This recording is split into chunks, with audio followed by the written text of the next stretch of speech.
Consequences of the rebalance of China.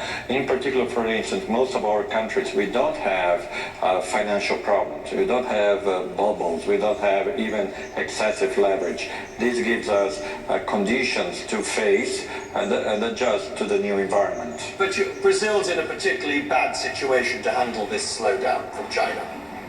Well, not necessarily. We have some, let's say, autonomous situation now that has had an impact on GDP, basically because people are a bit restrained in some actions, and GDP is a flow, so if you don't move, GDP looks smaller.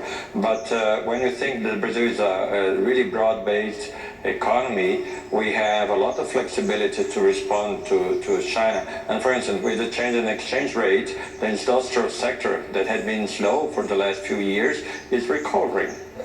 Managing Director, do you think the Fed was listening to your advice when you told them not to raise interest rates and they didn't?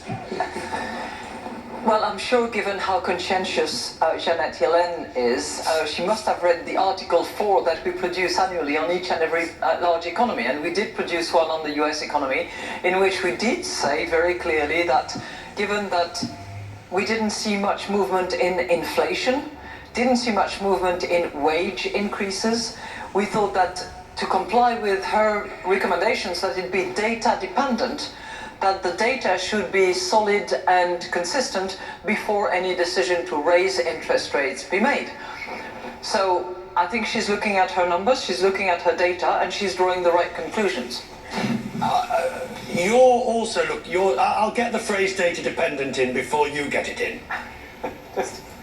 You're data dependent, but are you also Fed dependent?